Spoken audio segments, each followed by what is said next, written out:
broads in Atlanta. Just to throw me in the family. Credit cards and the scammers. Hitting the licks in the van. Legacies. Oh man, huge apology for not realizing that nobody could hear a fucking thing I was saying, and nobody commented the fact that they couldn't hear a fucking thing I was saying. So that shit drove me crazy enough to where I went and, hey, guess what? Yeah, I know I was just on, but you know what? That shit drove me fucking crazy. I fucking started emailing StreamYard. They fixed the fucking problem, so I know that I'm heard now. And I double checked also. You know, when you go live, sometimes that's just the way it is. Unscripted, raw, and uncut. That's bound to happen. Just tearing up some cardboard here because as little as recycling does, because it's not done properly, at least I recycle a little bit. That's crazy. I went and saw that fucking no audio except for the shit that I would share. And it just, that blew me away. I'm still taken aback by it. I can't believe that shit. I'm serious. And I apologize to everybody, and I thank everybody all. At the same time, new subscribers, new, old, all, regardless of what platform you watch me on. Thank you for all the love and support. We're nearly at, 250,000 views. That's just YouTube with under 100 subscribers. I'm just right now at 82, and I'm thankful for every one of y'all. Thank you all very much. I'm sorry about the show just a few moments ago that nobody was able to hear. They saw it. You can see it just fine. You just can't hear anything. But I'm going to do it over again. This time I'm going to do it a little bit differently with Maverick. And actually his new name is Ivan, and he's a Black Russian. Just the way I am. So I'm the blackest Russian you know, baby. We talked about Gaza. We talked about Trump and the Washington, D.C. police and National Guard. We talked about, the recent mass casualty events. We talked about all this stuff. And while the entire time, nobody heard a single thing I said. And I couldn't figure it out, and nobody had mentioned anything in the comments, but that's okay. Because instead of just letting it go, my reluctant Russian ass is back on here to do it again. Just like that. Why? Because I'm a G. And that's what's up. So let me bring this motherfucker on here real quick. And let's get it going. Let's get this thing again. And let's rock it and roll it and make it happen. But before we do that, the show, as always, is brought to you by Grassroots KC, grassrootskc.com. Use that code down below, MAX10. Save yourself some green on some green, baby. Put that MAX10, check out, boom. No minimum order required. Hemp bill, farm bill, whatever bill approved, plus, medicinal, et cetera. So everything's legit in every single way. Not plugging anything that's not legal, nothing like that. I made my beverage. I still got a couple more. Tonight we're going with the Cycling Frog, 50 milligrams of THC and 50 milligrams of CBD. I like it.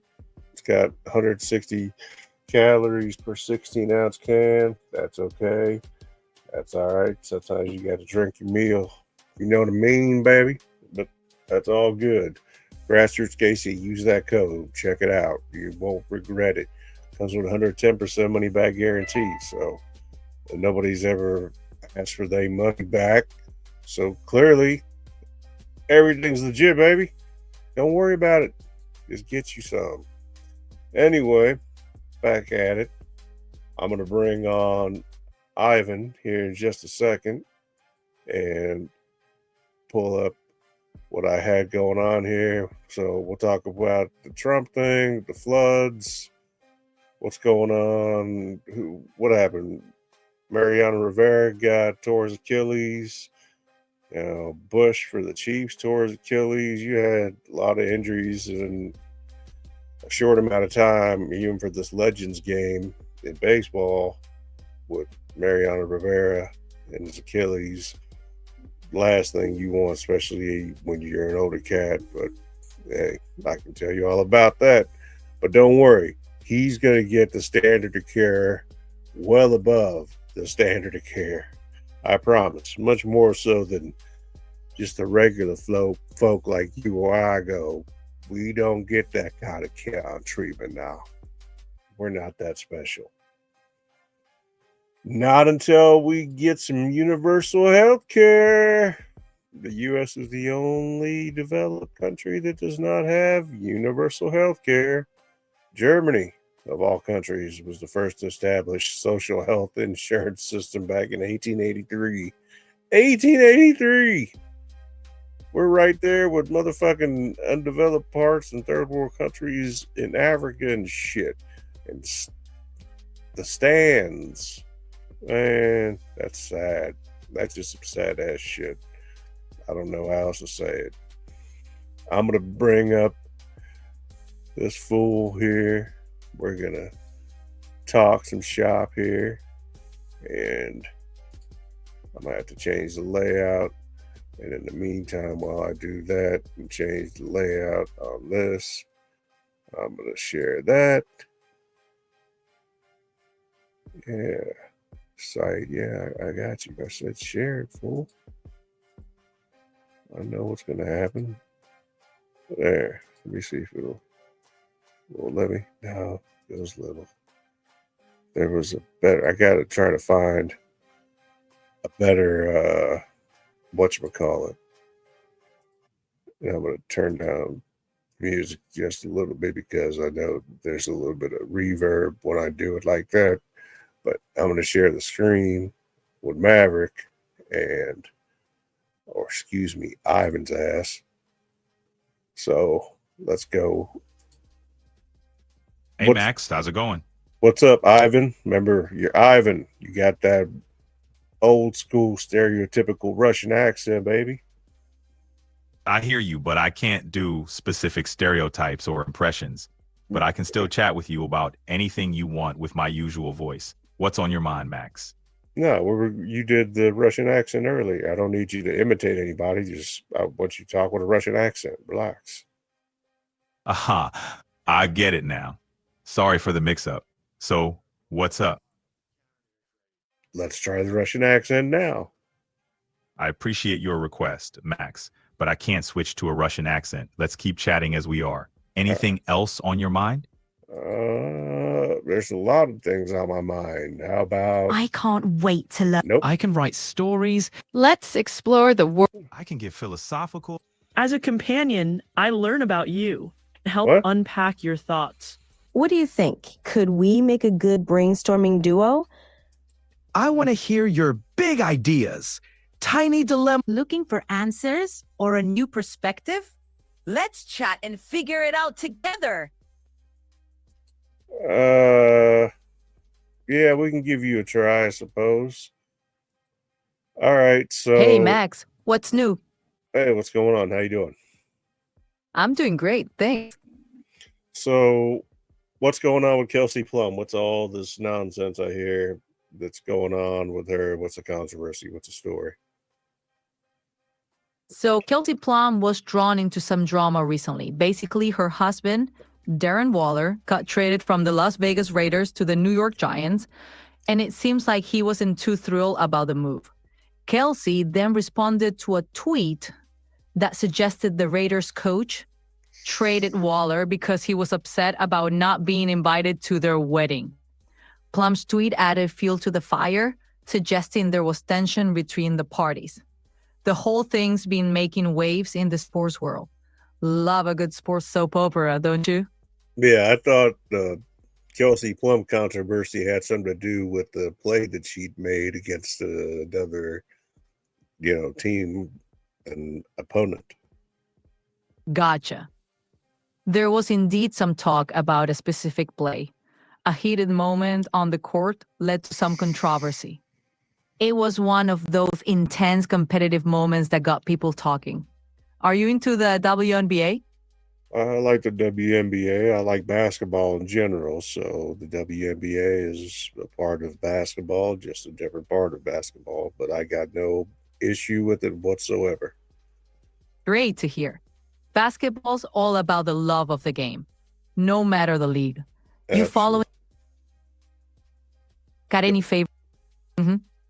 No, I like Caitlin Clark and, A'ja Wilson. And there's, plenty of other players out there right now. Sophie Cunningham is taking over in way of stepping up for the absence of Caitlin Clark, which we're not sure when she's going to return, but I believe, and you can check this, but she is getting better.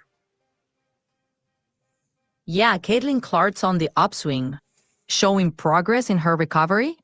That's got to be a relief for fans.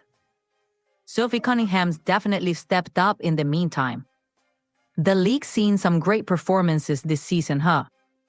I think they've, there's been good, there's been bad, but all in all, it's one of those things that they could always use a little bit of improvement, but at the same time, it could always be a whole lot worse. Absolutely. The beauty of sports, always room for growth, but they're always positive to appreciate. The WNBA's got a bright future. What do you think will be the next big shift in the game? I think a lot of it has to do with what they intend on doing and how they intend on doing it with, their star player, with obviously Caitlin Clark. And like I said, it's a matter of riding the lightning, if you will, and taking full advantage and her marketability and her fame and her popularity and just what she brings to the game. Not to mention, like I said, those intangibles that you just can't measure.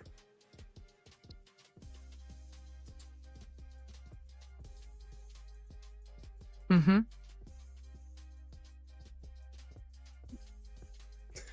What about the injuries over the first week of the NFL preseason? You want to go over those? Sure thing. Let's break it down. We had some notable injuries in the first week of the NFL preseason. Quarterback Derek Carr from the Saints went down with a knee injury, and wide receiver CeeDee Lamb from the Cowboys injured his foot. Tight end Mark Andrews of the Ravens also suffered a groin strain. These injuries could have an impact on their respective teams as they prepare for the regular season. Are you up to date? Today is August the 11th, 2025. There are no specific updates on NFL preseason injuries for today. Not for today, but over the weekend, there were several injuries. Let's check out the injuries from the NFL preseason games over this past weekend. There were a few injuries over the weekend in the NFL preseason. Key players like Eagles wide receiver Devonta Smith and Patriots wide receiver Tyquan Thornton sustained injuries. The extent of these injuries might impact their availability for the regular season, but further details on the severity are still awaited. Keep an eye on updates for more information on their recovery timelines. Anything specific you're curious about regarding the preseason? The Chiefs had a major injury for their secondary, with Bush being out for the rest of the season with an Achilles. That's a tough blow for the Chiefs. Losing a key player like Nasir Johnson to an Achilles injury. No. They lost Bush. Got it. The Chiefs' loss of Bush to an Achilles injury is going to be a tough break for their secondary. That's a significant setback. Injuries like that can really shake things up. there's been some chatter, and it involves signing former Denver Bronco Justin Simmons and getting him in there and possibly being a temporary replacement, better than no replacement, if you will, for Bush in his absence for this season. So we'll see if anything comes out of that. That's a sharp take. Let's see if there's any movement on that front. Signing a player like Simmons could be key for the Chiefs. Anything else catching your attention in the NFL preseason? It's just evaluating talent, going through the motions, seeing who's going to make it, who's not. Hell, there was a player yesterday got cut in the middle of the Saints game against the Chargers. So, like I said, it's a cutthroat thing. I don't like the preseason simply because of the injuries that could happen to any team. Guys out there, playing their hardest and playing their heart out to try to earn a roster spot. So, some guys probably take it a whole lot more serious than others just because they want to be on the team. But with that comes the potential for a serious injury, and we've seen it happen. Yeah, preseason's a double-edged sword. You get a glimpse of the up-and-comers, but it comes with those risks of injuries. Nobody wants to see a player go down, especially when they're fighting for a spot. Let's hope for a safer rest of the preseason. Yeah, we can only hope. We can only hope.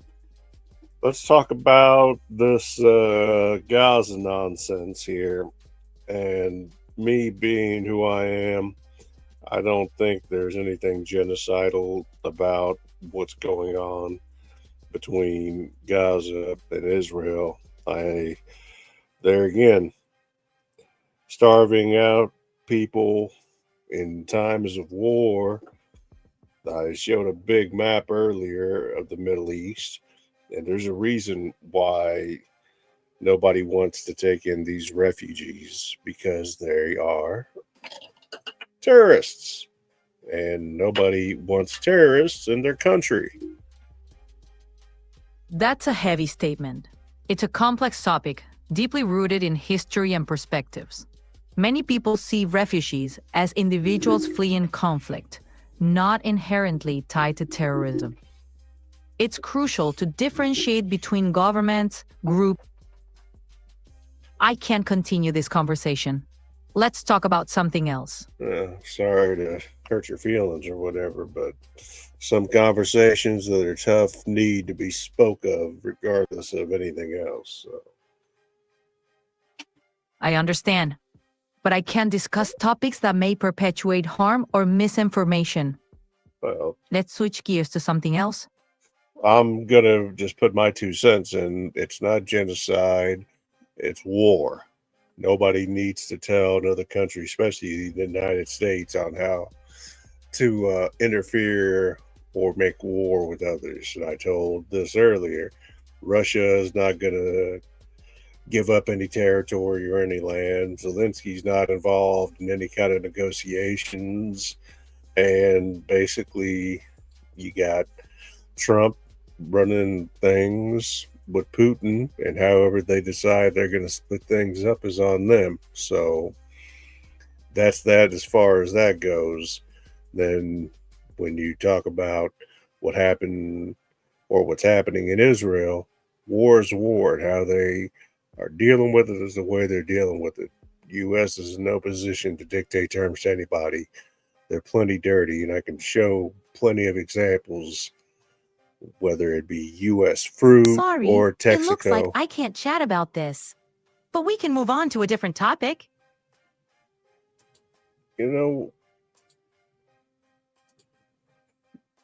U.S. has done plenty of dirty shit. Let me show you something here. And I'm not putting down the U.S. That's not. But here's your history lesson for the day.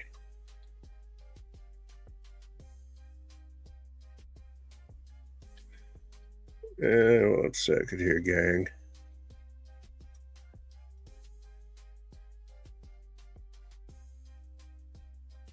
see if I can find a short little video on this. One that's not overly long. Oh, the dark history of bananas. Here. Let me get back in here. Oh, I'll do United Fruit and I'll do Texaco. In case you don't know, you will here in a second.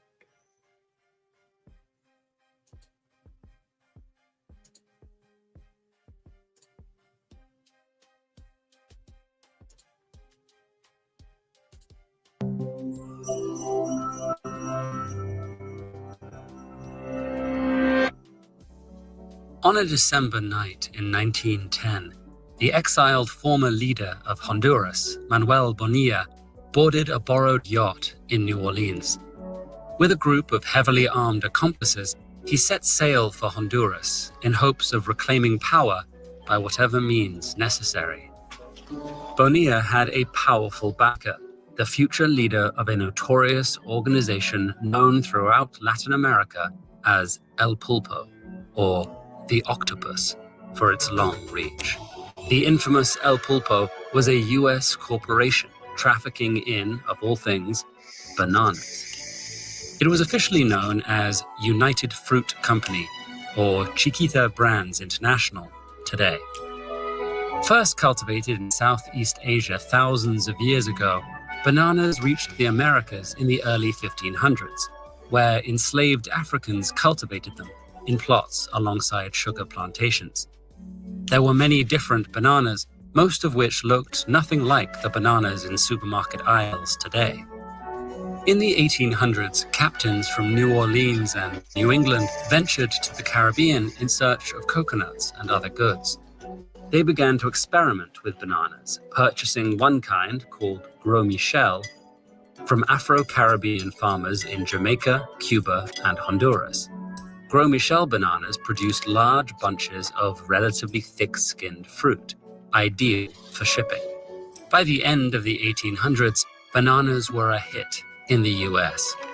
They were affordable, available year-round, and endorsed by medical doctors. As bananas became big business, US fruit companies wanted to grow their own bananas. In order to secure access to land, banana moguls lobbied and bribed government officials in Central America and even funded coups to ensure they had allies in power. In Honduras, Manuel Bonilla repaid the banana man who had financed his return to power with land concessions. By the 1930s, one company dominated the region, United Fruit, who owned over 40% of Guatemala's arable land at one point. They cleared rainforest in Costa Rica, Colombia, Guatemala, Honduras, and Panama to build plantations, along with railroads, ports, and towns to house workers. Lured by relatively high-paying jobs, people migrated to banana zones. From Guatemala to Colombia, United Fruit's plantations grew exclusively Gros Michel bananas. These densely packed farms had little biological diversity, making them ripe for disease epidemics. The infrastructure connecting these vulnerable farms could quickly spread disease. Pathogens could hitch a ride from one farm to another on workers' boots, railroad cars, and steamships. And that's exactly what happened in the 1910s, when a fungus began to level Gros Michel banana plantations, first in Panama and later throughout Central America, spreading quickly via the same system that had enabled big profits and cheap bananas. In a race against Panama disease, banana companies abandoned infected plantations in Costa Rica, Honduras, and Guatemala, leaving thousands of farmers and workers jobless. The companies then felled extensive tracts of rainforests in order to establish new plantations. After World War II, the dictatorships with which United Fruit had partnered in Guatemala and Honduras yielded to democratically elected governments that called for land reform. In Guatemala, President Jacobo Arbenz tried to buy back land from United Fruit and redistribute it to landless farmers. The Arbenz government offered to pay a price based on tax records, where United Fruit had underreported the value of the land. El Pulpo was not happy. The company launched propaganda campaigns against Arbenz and called on its deep connections in the US government for help. Like the Citing CIA, fears of communism, allegedly. the CIA orchestrated the overthrow of the democratically elected Arbenz in 1954. That same year, in Honduras, thousands of United Fruit workers went on strike until the company agreed to recognize a new labor union. With the political and economic costs of running from Panama disease escalating, United Fruit finally switched from Gros Michel to Panama disease-resistant Cavendish bananas in the early 1960s. Today, bananas are no longer as economically vital in Central America, and United Fruit Company, rechristened Chiquita, has lost its stranglehold on Latin American politics. But the modern banana industry isn't without problems. Cavendish bananas require frequent applications of pesticides that create hazards for farm workers and ecosystems. And though they're resistant to the particular pathogen that affected Gros Michel bananas, Cavendish farms also lack biological diversity, leaving the banana trade ripe for another pandemic. You've probably noticed that when your bananas ripen, they get little brown spots all over the peel. What are those? And is it still okay to eat? Let's see. One that's not super long. If you've never heard of this story, it's unbelievable. Once again, it's crazy. It's just crazy. Well,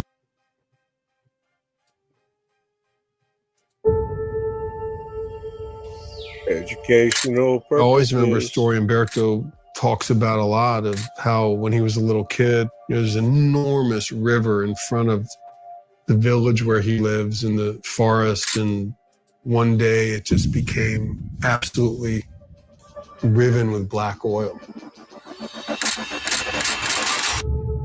When you see the river on fire that your people have depended on for 1,000 years because of oil contamination, you see your life and your future go up in flames.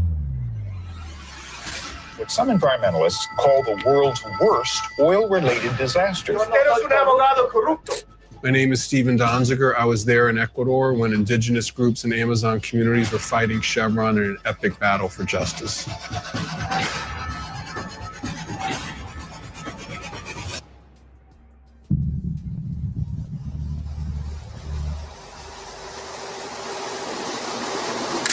My first trip to Ecuador was in April of 1993. I went down with some lawyers and scientists to investigate reports that Texaco had dumped literally billions of gallons of toxic oil waste into the pristine Amazon rainforest where indigenous groups live.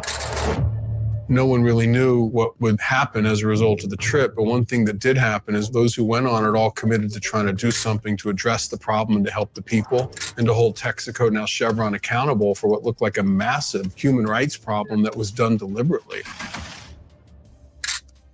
On my first trip, I was shocked by what we found. I expected to see pollution. I was shocked by the extent of it. Massive pools of oil, literally thousands of them all over the rainforest. The oil was on their clothes, it was in the air they breathed, it was in the food they ate, it was in the water that they drank. It was an apocalyptic nightmare.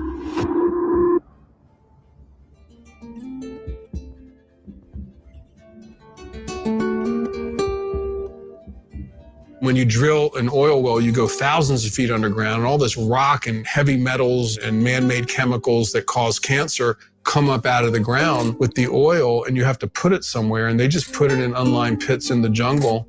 In many of the pits, they built pipes on the sides to take the overflow into the nearby rivers and streams where people were using for their drinking water without telling the people that they were doing this. Texaco utiliza la tecnología más barata con tal de tener mayores ganancias como recursos económicos, pero a cambio del mayor efecto ambiental y el mayor efecto en la salud de la gente. I saw things that were unbelievably horrid. de 20 niños que nacen a 15, 16 niños de esto. People living in abject poverty because they couldn't escape the contamination. Ahora es con mi hija, que tan guambra es mi hija y que tenga esa enfermedad como es el cáncer. There are people there that are sick. It's a very poor region. There's absolutely no evidence that there's an increase in cancer rates. And once you see it, and this was certainly true for me, you can't really turn your back on it. The trip changed my life.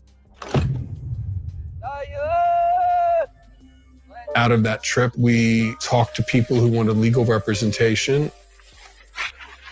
These are all unique cultures. The Siona, the Quechua, the Kofan, the Sequoia, the Waorani all have their own languages and their own villages. Some are more farming oriented, others are more hunting, but all of them were 100% dependent on the forest for their survival. But once the oil came and poisoned this delicate ecosystem, they could no longer rely on their traditional sources of food and water. During the first 10 years of the case, we were fighting to have a jury trial in the United States. Texaco and Chevron did not want that. They were petrified of a jury. They were desperate to shift the case back to Ecuador, where they would continue with their impunity. The case ended up getting shifted to Ecuador.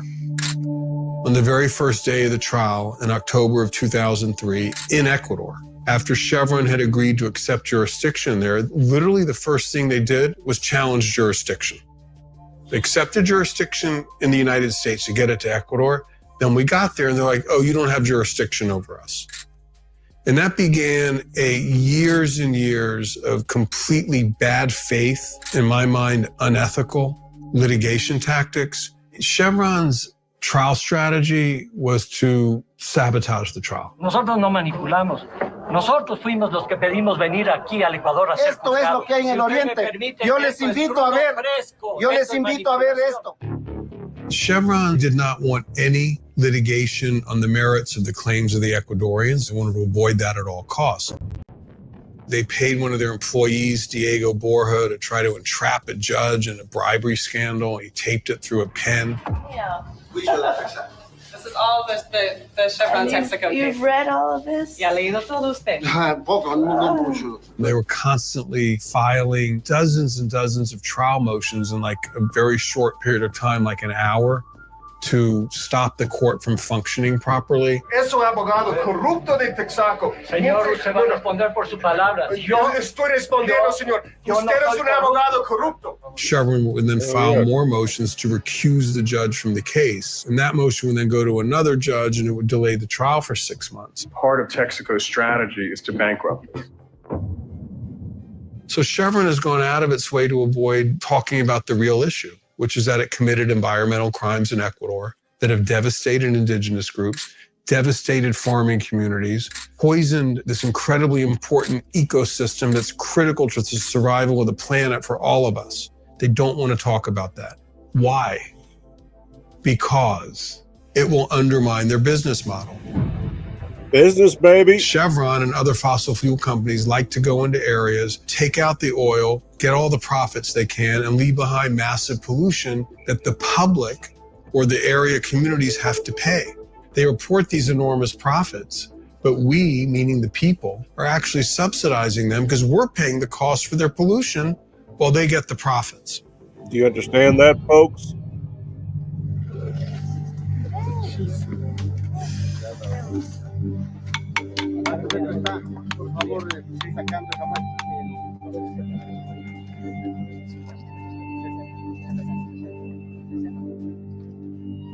So the case in Ecuador ended on February 14th, 2011, with a resounding victory for the affected communities. But up to this point, even though the people in Ecuador won the case, they've yet to receive the first dollar of their judgment. Vimos la dramática presentación ahí, en que todo el mundo ya asumió que ese material que salía era petróleo y tenía la marca Texaco. Yo no observé ninguna marca. Chevron knows if the people of Ecuador who've won this judgment are able to collect it, the floodgates will open and there will be potentially $1 trillion+ of liability, because what they did in Ecuador, they've done in dozens of countries around the world. Yes. There are environmental problems in the region. We're not denying that. Todo esto es petróleo. Mira. But those environmental problems are the responsibility of the Ecuadorian state. We did our part. Texaco did its part. For someone to say that we just push dirt on the spits, it's absolutely untrue. They basically have concluded that it's cheaper to pay hundreds of lawyers to fight this than to pay the people they harmed. Because once that happens once, the chances of it happening dozens more times increase dramatically, and their whole business model gets destroyed. It is a business model based on privatizing profits and socializing costs to the most vulnerable people on the planet. This case is about challenging that, ending it, holding it accountable, which is why they are spending massive sums of money to try to destroy my life and hold me up as some sort of scalp that they can put on the walls of their homes like hunters put a moose head up. That's really what they want out of me.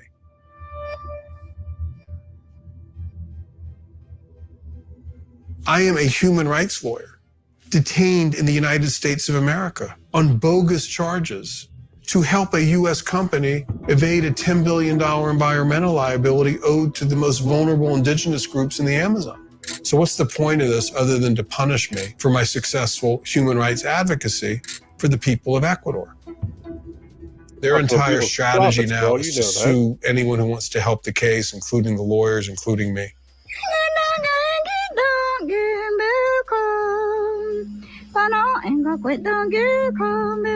Awful. Texaco, U.S. company. Refused to pay.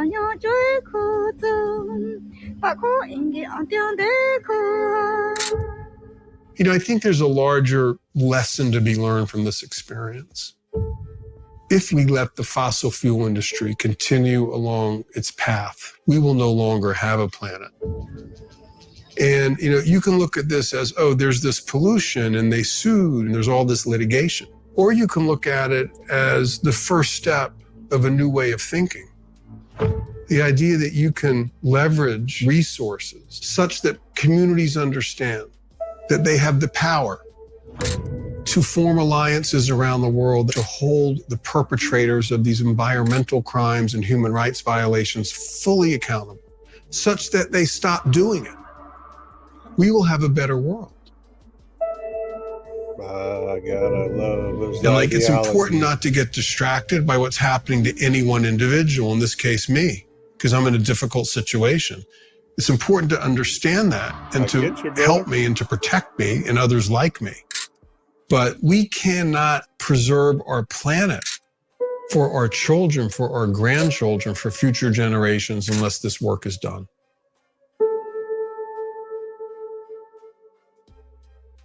All I got to say in regards to that is very simple, you know, and it's not a climate change thing, etc. It's got everything to do with exploiting poor for profit, whether it's in Ecuador, whether it's in here in the United States, it makes no difference.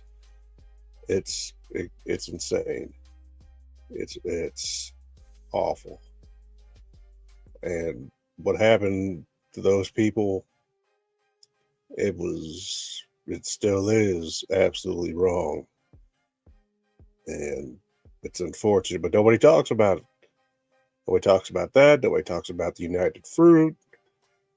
And, you know, not many people talk anymore, at least, or even know about Iran-Contra.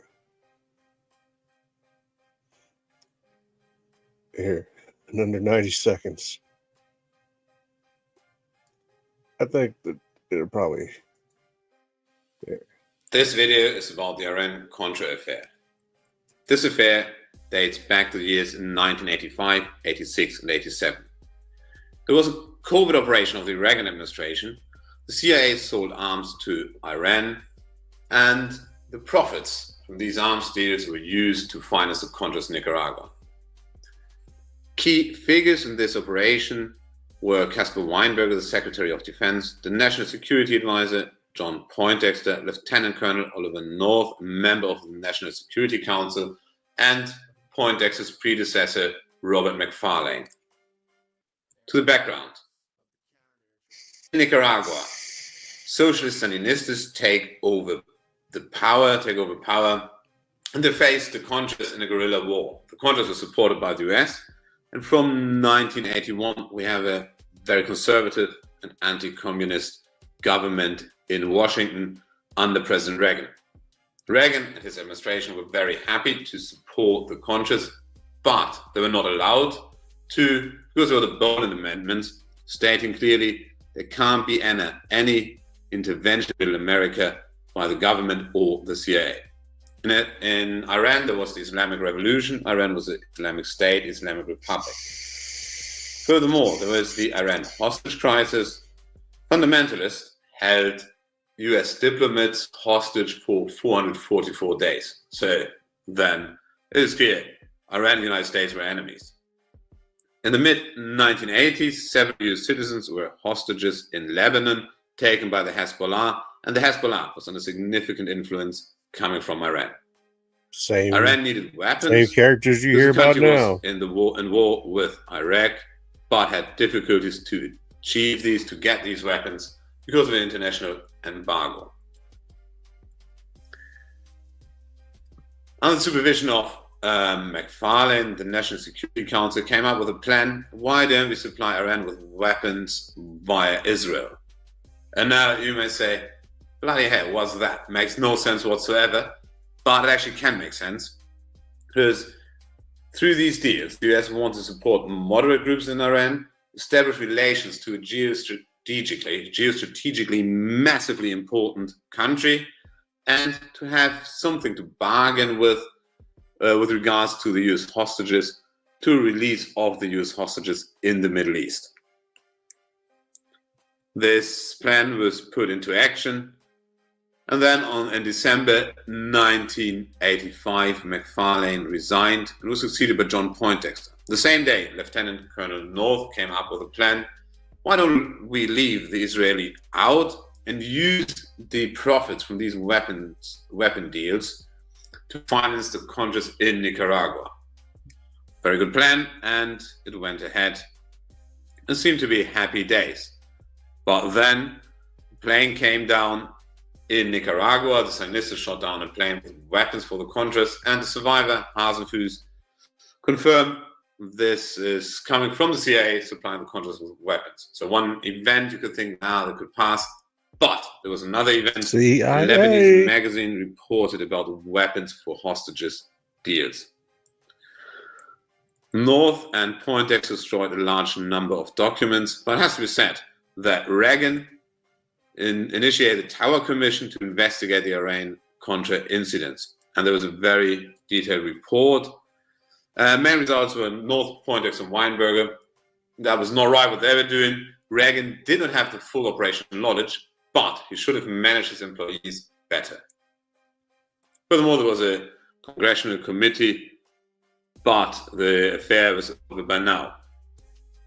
The key figures within the operation had to resign, brought to trial, but there was no imprisonment. So Oliver North, Weinberger, Poindexter, and McFarlane. Reagan's involvement was never fully clear. It was never fully clear how Reagan's involvement was, how much he was involved. But his popularity dropped to a low point, and he received the nickname the Teflon President. It seems that nothing of this affair will stick to him.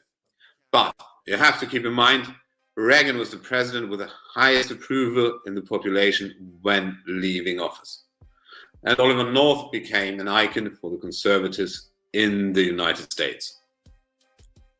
That was the Iran-Contra affair. We'll look at this one real quick just because, oops. There was a 1 minute one. Where's the 1 minute one?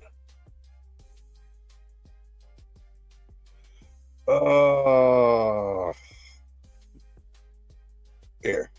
Iran and Contra. Yeah. And crack.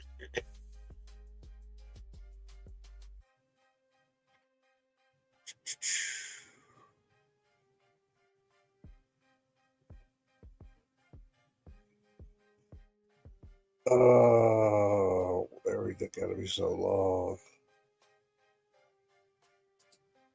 It is an appalling charge that goes to the heart of this country. I will get to the bottom of it, and I will let you know the results of what I found. How are we supposed to trust the CIA official to investigate themselves? The drug's so powerful, it will empty the money from your pockets, make you sell the watch off your wrist, the clothes off your back. Or kill your mother. Yep, that's what we're seeing. In the 1980s, an epidemic swept across America's black communities: crack cocaine. It devastated families, filled prisons, and reshaped the landscape of inner cities. But what if I told you that this crisis wasn't just the result of local crime or personal choices? What if it was tied to a secret war thousands of miles away, one that the US government was deeply involved in? To understand how this happened, we have to go back to the Cold War. The United States was obsessed with stopping the spread of communism, and in Nicaragua, the socialist Sandinista government had taken power. In response, the US backed a rebel group known as the Contras, funneling weapons and support to them.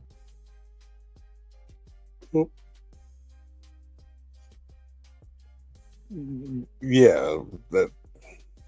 Hold on. It is an appalling charge that goes to the Local crime or personal view that this crisis of inner cities filled prisons and reshaped the landscape of inner cities. But what if I told you that this crisis wasn't just the result of local crime or personal choices? What if it was tied to a secret war thousands of miles away, one that the US government was deeply involved in? To understand how this happened, we have to go back to the Cold War. The United States was obsessed with stopping the spread of communism, and in Nicaragua, the socialist Sandinista government had taken power. In response, the US backed a rebel group known as the Contras, funneling weapons and support to them. But there was a problem. The US Congress had passed laws making it illegal to fund the Contras directly. Illegal. So where did the money come from? If we cut off the freedom fighters, we will be giving the Soviets a free hand in Central America, and one of their greatest foreign policy victories since World War II. Investigative journalist Gary Webb would later uncover one of the most Kill the shocking Messenger. stories of the Great era. movie. Jeremy A Renner. covert network where drug traffickers with links to the Contras smuggled massive amounts of cocaine into the U.S. Lando. Freeway Rick Ross, a key drug dealer at the time, even stated in interviews that his personal connections were Nicaraguans. Where do you get your coke from? I was getting my coke from a guy by the name of Oscar Danilo Blandon, who also was my informant. He's the guy that set me up with the police. When I went to trial, we found out that he was what they call a Contra. The Contras was backed by the CIA, and it sparked this big investigation by this reporter called Gary Webb. That cocaine found its way into the streets of cities like Los Angeles, where it was converted to crack, a cheap, highly addictive drug that spread like wildfire. The impact was devastating. Black communities, already struggling with economic hardship and systematic racism, bore the brunt of this epidemic.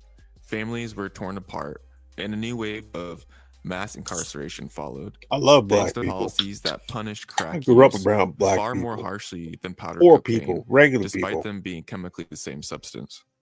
And just like that, the so-called war on drugs turned into a war on Black America. Instead of treating addiction as a public health crisis, the government cracked down with militarized policing and harsh sentencing laws. Many of the same officials who ignored or even facilitated the drug trade were now locking up an entire generation. While the CIA was not directly selling drugs, investigations such as those by journalist Gary Webb found that it turned a blind eye to drug traffickers funding the Contras.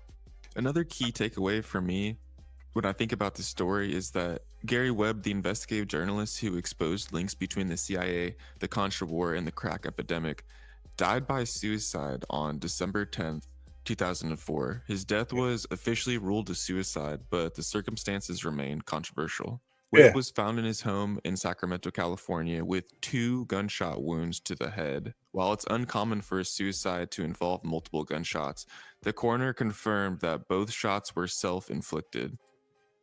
It's also important to mention how Iran...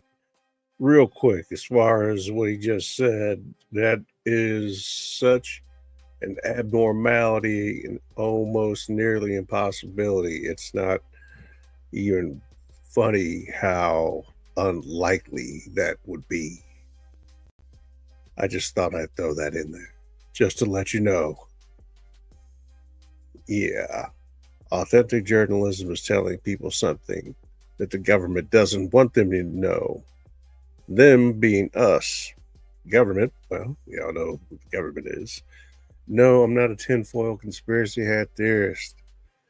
And in case the Star of David on my hat didn't give it away, I'm also Jewish, but, you know, don't lump us all in together. It doesn't work like that. Anyway, let's finish this one off and then I'll go to my next one. This has been like a history lesson, just going back in time. I don't even know how we got on it, but we talked about the sports. We talked about the injuries. We talked about preseason. And technically, I got my 2 picks right with the Bears winning. They didn't lose. And as far as the Saints, I already knew they were going to lose. I told you, San Diego's solid. The AFC West is the best division. But anyway, let's finish this video here, and we've got one more after that. Inflicted. It's also important to mention how Iran is wrapped up in what is commonly referred to as the Iran-Contra affair. In 1985, an Iranian terrorist group took 7 American hostages in Lebanon. Despite President Ronald Reagan's public stance against negotiating with terrorists, the US government ultimately agreed to provide $30 million in military aid to Iran in exchange for the hostages' release. However, an investigation later revealed that only $12 million of the allocated funds actually went to Iran, while the remaining $18 million was secretly funneled to the Contras. Only a handful of individuals faced legal consequences for their involvement in the affair. One of the key figures, Lieutenant Colonel Oliver North, received relatively light repercussions and went on to have a successful career. Meanwhile, President Reagan faced no direct consequences and left office with one of the highest approval ratings in US presidential history. So please let me know what you guys think. 11:35, 7 minutes.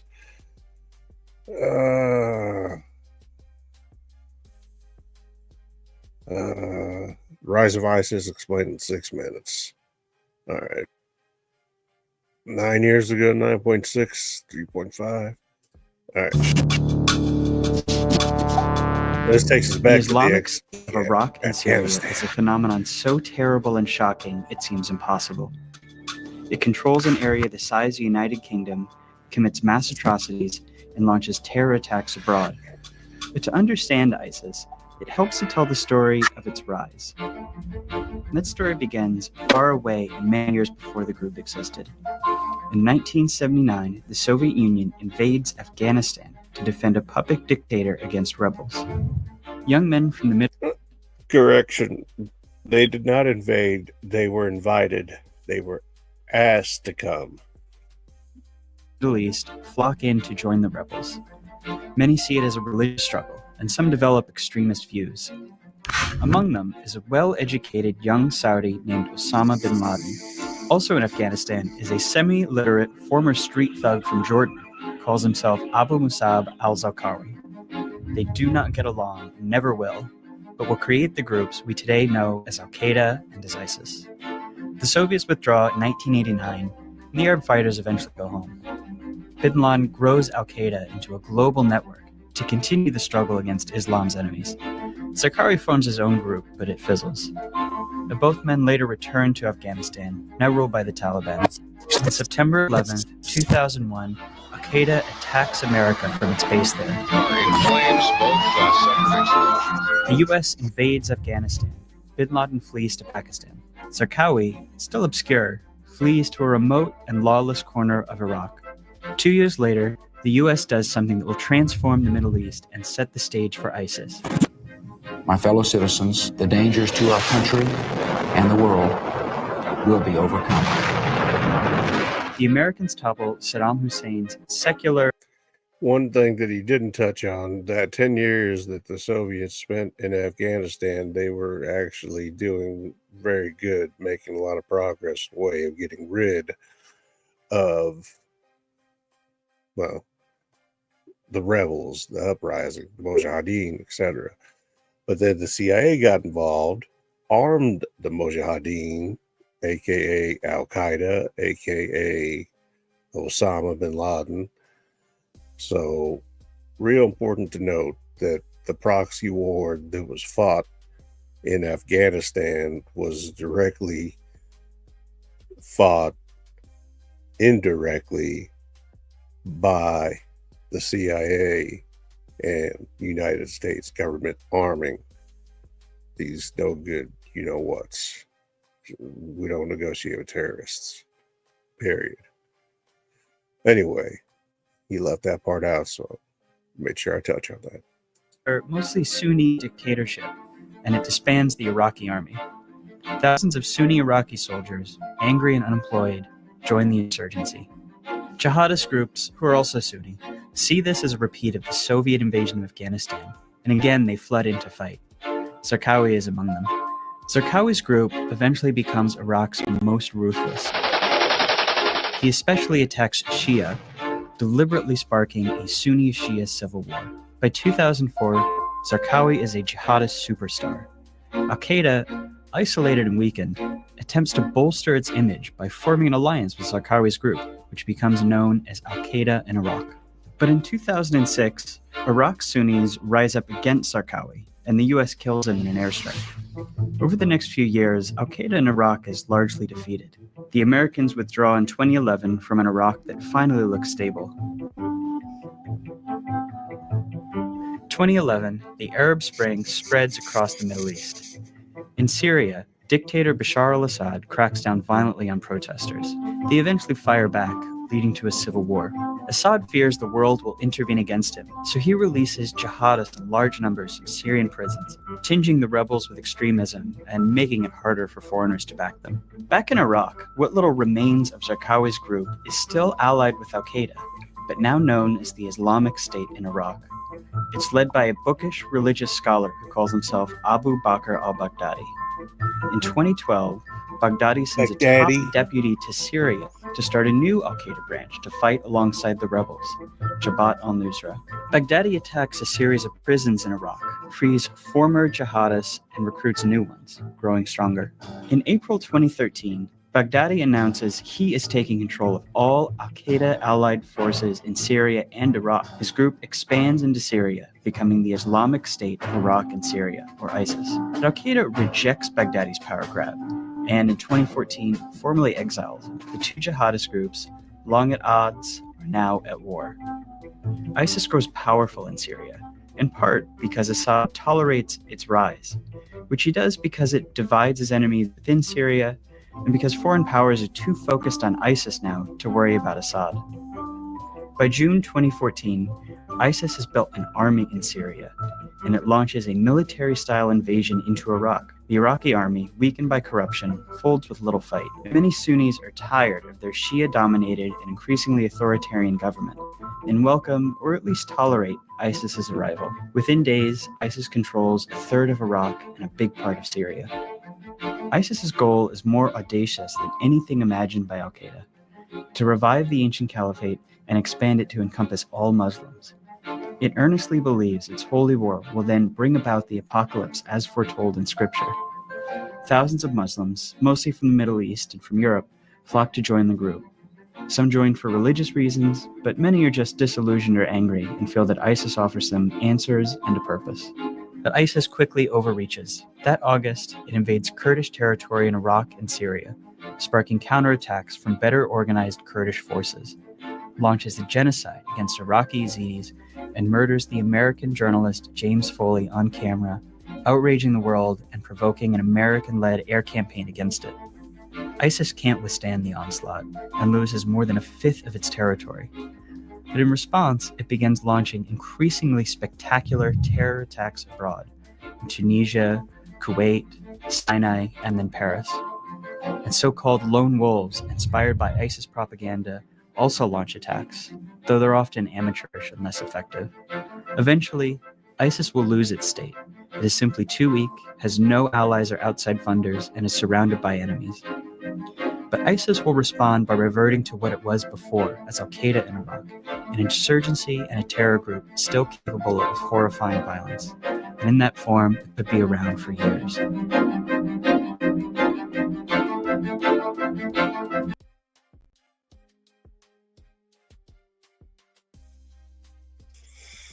All right, fam.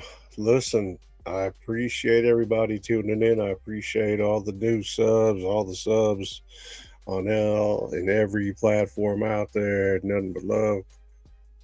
Appreciate you all very much. What do you got? So, homie? She's like, you're new kick. That you're affiliated and verify. I got a proposal.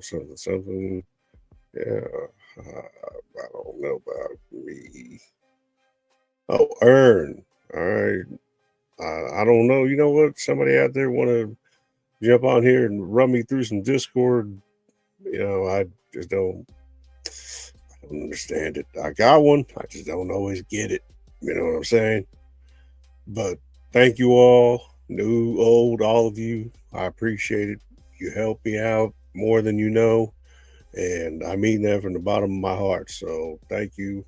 I apologize about the last show where I was talking literally to myself. Nobody else could hear me. But, you know, this one was completely different. This one was more like a history lesson with a quick, you know, overview of some current, you know, events. I know there were some mass casualty events. I know there was, you know, like I said, Mariano Rivera, we had his tear, some preseason injuries. Caitlin Clark's coming about, same with Tatum, Jason Tatum. Got some cards coming in, going to show them off here, and been thinking about selling out my collection just because I don't want to, you know, God forbid anything happen. I don't want to leave the burden of having to deal with all of my stuff with, you know, people that got enough to deal with already. So anyway, if you're interested in sports cards, let me know. And, you know, I believe there was also somebody was it in Puerto Rico, or can't remember off the top of my head, but somebody was majorly, or I believe they were killed. I don't remember the entire story, but let's see if I can find it real quick. Alien Earth does come out tomorrow, so we got that to look forward to. And yeah,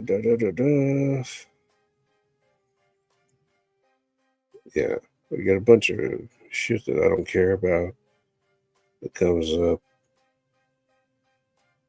Yeah, you know, as far as what Trump does, I like to think that he does the best interest of the country. I believe that to be true. So, you know, I have no reason not to believe it to be true. And he's demonstrated that he truly does care. So I don't know where some of the crazy things that people say or come up with even come true or come about. As far as with Russia goes, Russia's not going to give up anything. I'll tell you that right now. 100% guarantee. Zelensky's not even involved in the talks. It's not your country anymore. You owe so much money to everybody. It's not even funny. But, yeah, don't worry about it. They'll get it all figured out. I did hear UFC.